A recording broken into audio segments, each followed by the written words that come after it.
네, 블록캠프 오늘은 무릎탁도사 박지원 전 대통령 비서실장과 함께합니다. 어서 오세요. 네, 안녕하세요. 한 달에 한 번씩만 뵙니까? 잘 지내셨죠? 섭섭해요. 다른 방송도 많이 나가시는데 보니까. 아니요, 다른 방송도 많이 잘렸어요. 왜 자른데요? 모르겠어요. 오, 그래요? 네, 알겠습니다. 오늘 여쭤볼 게 너무 많은데 윤석열 대통령의 지지율이 좀 빠지고 있잖아요. 원인 진단 어떻게 하십니까? 아, 당연하죠.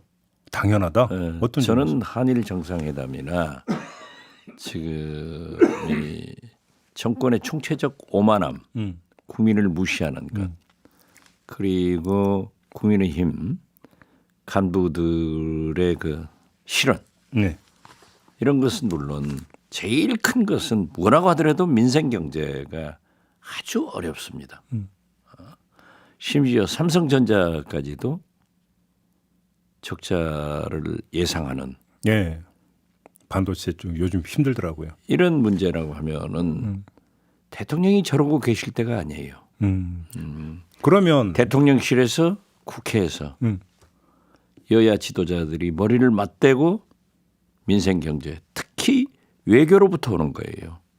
근본적인 대통령의 책무는 저버리고 김건희 여사 홍보나 하고 있으니까 이게 되겠어요? 김건희 여사 그러니까 홍보를 하면 뭘 뜻하시는 거예요? 지금 대통령실에서 발표하는 사진 자료 같은 것은 전부 김건희 여사 중심으로 돼가고 있잖아요. 그런 점에서 네. 그냥 그러면 뭐 이런저런 원인 여기서 나열하지 말고 그냥 건너뛰고 네. 만약에 실장님이라면 윤석열 대통령한테 이것부터 하라. 만약에 그러니까 조언을 준다면 어떤 조언을 주시겠습니까? 저는 역시 국민은 옛날 속담대로 배부르고 등 따뜻해야 사는 거예요. 민생 경제에 치중할 때고 이것의 해결을 위해서는 외교에 적극적으로 임해야지 해외 나갈 때마다 사고를 치고 이번 한일 정상회담처럼 큰 돌덩이나 하나 치우고 왔다고 총리가 평가하는 이런 외교를 하기 때문에 근본적으로 경제가 어려워지는 거예요. 윤석열 대통령 국제 경제를 봐야 돼요. 국제 외교 무대를 봐야 돼요. 1호 영업사원이라고 하잖아요. 1호 영업사원이 돼가지고 지금 뭘 하고 있습니까? 지금 보세요. 오펙 플러스에서는 사우디 등 원유 감산을 하지 않습니까? 예. 미국에서 그렇게 반대하지만은 하고 사우디 등 중동 국가 산유 국가들이 러시아와 중국과 손을 잡잖아요. 그러니까 하루 만에 원유가가 8% 인상됐어요. 폭등했어요. 이런 대책을 세우면 불을 보듯 우리 기름값도 올라가야 되는 그런 형편이란 말이에요. 그래서 지금 현재 가장 큰 문제가 미국에서 전기차 문제도 해결되지 않았고 그렇죠. 반도체, 배터리 이게 전부 외교에서 나오는 거예요. 그러면 이달에 한미 정상회담이 예정이 돼 있잖아요. 네, 별로 그렇습니다. 소득 없을 거라고 보세요? 저는 공짜 점심은 없다 하는 미국 말이 있는데 엄청난 지불을 하고 올 것 같아요. 오히려 우리가 그렇죠. 받아오는 게 아니라 받아오는 게 아니고 지금 보십시오. 전기차 문제에 대해서는 미국이 조금 열어주니까 굉장히 성과로 이렇게 평가를 하던데 그러지 않습니다. 제일 중요한 반도체, 더 나아가서는 배터리 네. 이런 문제는 우리는 중국에 팔지도 투자도 못하게 하면서 미국은 작년도에 중국과 최고의 무역고를 올리고 아, 그랬나요? 그렇죠. 그렇게 싸우는데도 싸우는데도 그랬어요. 그래요? 그리고 지금 현재 우리는 대중 수출이 1월 달만 해도 40억 달러 그러니까. 적자가 났는데 지금 2, 3월 계속 적자가 나잖아요. 그런데 중국과 대만은 전쟁 불사할 것 같은 그런 위기가 있는데도 지금 대만이 중국의 수출 1등 국가가 됐어요. 우리가 아이고. 2등으로 밀렸단 말이에요. 아이고 그래요. 이런데 거듭 말씀드리지만은 배터리 같은 경우에는 미국의 CATL이라는 배터리 회사가 세계 시장의 37%를 점유하고 있는데 우리는 못하게 하고 투자도 못하게 하면서 CATL 배터리 회사와 미국의 포드가 미국 땅 켄터키에 합작해서 공장을 짓더라고요. 근데 그럼 이런 상황인데 오히려 주미대사는 좀 교체가 돼 버렸잖아요. 오히려 펑크가 나는 겁니까? 아니 어떻게 되는 겁니까? 그러니까 총체적으로 안보실장이 블랙핑크, 레이디 가가에 의해서 밀려갔단 말이에요. 네. 블랙핑크가 난 거예요, 진짜. 이건 블랙핑크 때문에 블랙펑크가 난 겁니까? 블랙핑크가 난 거죠. 네. 그래요? 그래서 이번 미국을 가더라도 저는 굉장히 어둡다고 생각해요. 자 보세요. 우크라이나에 살상무기 공급을 해라 하고 나토 사무총장, 미 국방장관이 한국에 3월 달에 와서 요구를 했지 않습니까? 이걸 만약에 했을 때 앞으로 러시아와 그렇죠. 우리가 또 어떻게 되느냐. 그렇죠. 이게 한미 동맹은 기조입니다. 그렇지만은 도랑에 든 소인 우리 대한민국은 중국과도 경제 협력을 해야 되는데 이게 전부가 다 그냥 일본, 인도 태평양으로 가버리니까 실제로 문제가 되잖아요. 그럼 인적 교체가 좀 필요하다고 보세요. 진영을 새로 짜야 된다고 생각하세요? 대통령의 철학이 바뀌어야 될 거예요. 대통령의 네, 문제가? 저는 전체가 전체적으로 볼 때 너무 꼭 일본이 한때 우경화될 때 아베 정권처럼 윤석열 대통령이 가고 있다. 아베의 길을 걷고 있다고 보세요. 아베의 길을 걷고 있다고 저는 그렇게 생각해요. 그래요? 예. 오히려 우경화되고 있다 이런 뜻입니까? 그렇죠. 그런 뜻에서 너무 우경화되고 있는 거죠.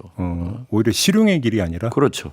그렇기 때문에 우리 외교는 사실 어떤 의미에서 보면은 지정학적으로도 미국, 일본, 중국, 러시아 세계에서 가장 크고 강대국이고 제일 부자이기 때문에 외교를 잘하면은 우리가 가장 잘 살 수 있는 나라가 되는데 외교를 잘못하면은 먹히는 그런 나라가 되는 거죠. 그리고 보십시오 지금 국회하고 갈등이 얼마나 심합니까? 네. 양국국 가지고 거부권 행사를 했는데 어제 뭐 경향신문 보도에 의하면은 네. 더 많아질 것 한덕수 같다. 총리에게 전 정권에서 거부권 행사를 얼마나 했느냐 한두 건 했습니다. 우리는 더 많아진다. 이걸 아니다 하고 부인을 했다는데 경향신문이 그 참석자들을 취재해서 한 바면 했다는 거 아니에요. 그렇기 때문에 지금 현재 일부 언론에서는 국회가 입법 독재를 하고 있다. 여기에 상대해서 대통령은 대통령 독재를 하는 거예요. 거부권 독재를 하는 거예요. 예. 이렇게 모든 것이 강대강으로 하면은 근데 시시비비 떠나서 네. 대통령이 이렇게 거부권 행사를 한 건 두 건 이렇게 만약에 늘려간다고 치면 네. 내년 총선을 염두에 뒀을 때 네. 누구한테 정책으로 득이 된다고 생각하십니까? 그건 국민이 선택해야지만은 예. 이번에 울산 교육감이나 전주를 네. 보궐선거를 보면은 진보 세력이 그렇습니다. 당선을 했더라고요. 그렇습니다. 그런다고 해서 그게 유리하냐? 물론 또 검찰 출신을 뭐 일부 언론 보도를 보면은 70여 명을 공천을 한다. 50명에서 또 70명 네, 그런 보도도 있어요. 그러니까 대통령의 멘토라고 하는 신평 변호사가 이러면 안 된다. 하니까는 윤석열 대통령 후보 때 수행했던 이용 의원. 의원이 네가 무슨 멘토냐 이런 식으로 입을 막아버리고 멘토가 됐건 안 됐건 말은 바른 말 한 거 아니에요. 신평 변호사가. 그런가 하면은 전광훈 목사는 제가 볼 때 국민의힘 총재는 윤석열, 부총재는 전광훈 목사. 세 번째가 김기현 대표 아니에요. 그래요. 이렇게 모든 것을 행사하고 거기에 비판적인 홍준표 시장을 향해서 이 XX 공천 주지 마라. 실제로 자기가 당선시켰다는 거 아니에요. 김재원 최고위원. 정광훈 목사 얘기하는 거죠? 예, 그렇죠. 예. 김재원 최고위원 발언. 밥 한 공기 다 먹자. 저 어제 다 먹었습니다.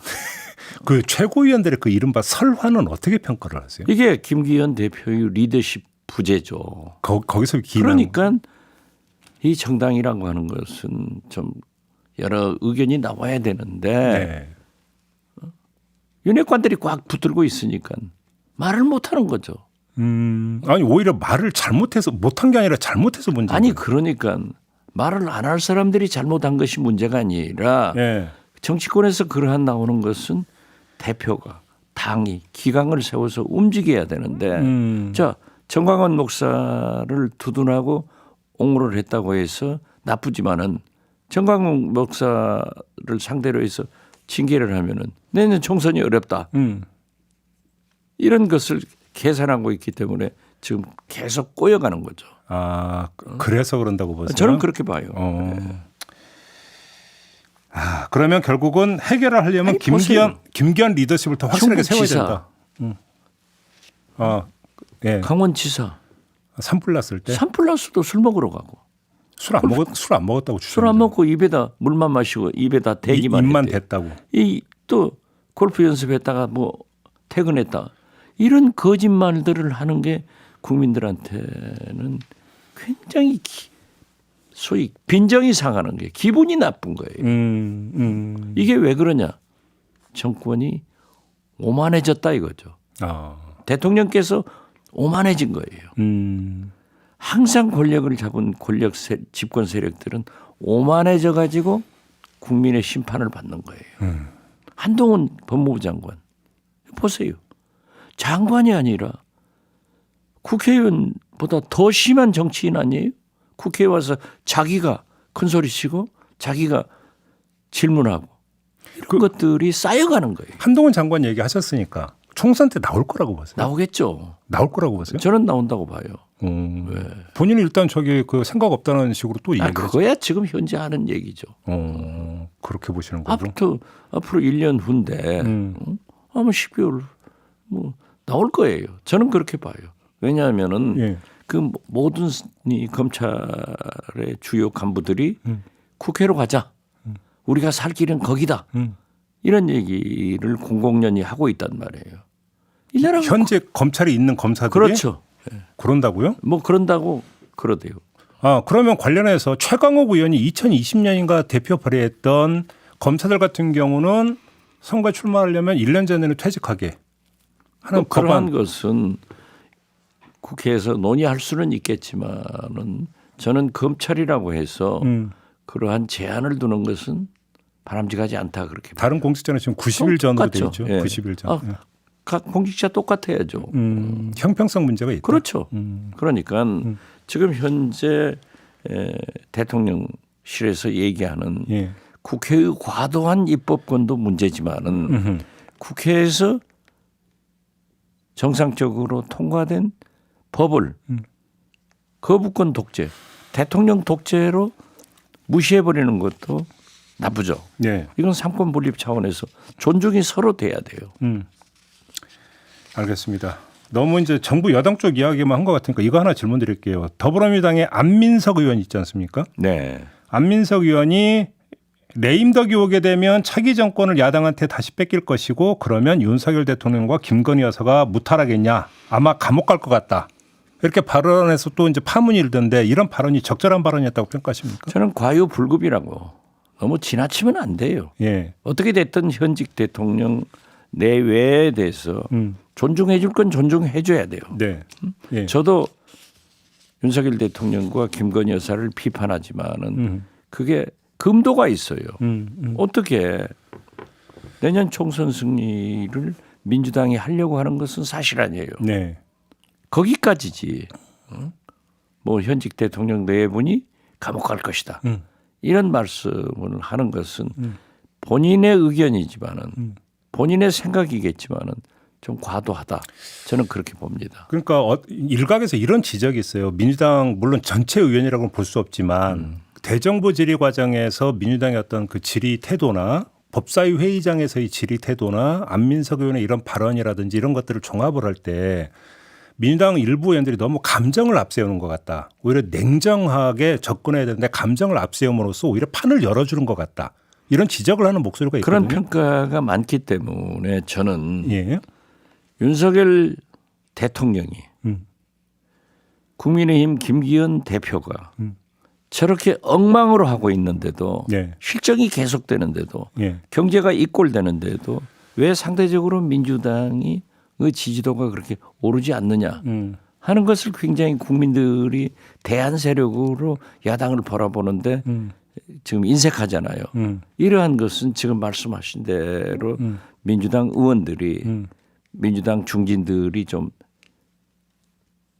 모든 말씀을 국민을 생각하면서 잘해줘야 된다. 그게 제 입장에서는 물론 민주당 당원이기 때문에 민주당을 옹호할 수 있겠지만은 저는 여야와 야를 떠나서 그래도 나라가 잘 되게 서로 협력하면서 해야지. 네. 그렇게 막된 말로 국민 평가를 민주당이 받으면은 굉장히 어려워진다. 조심해야 된다. 알겠습니다. 조금 전에 이제 그 윤석열 대통령이 국무회의에서 이 거부권 행사가 좀 더 많아질 것 같다라고 네. 하는 그 보도 관련해서 대통령실 고위 관계자가 그 대통령 발언을 기록한 걸 다 찾아봤는데 그 부분은 전혀 없다.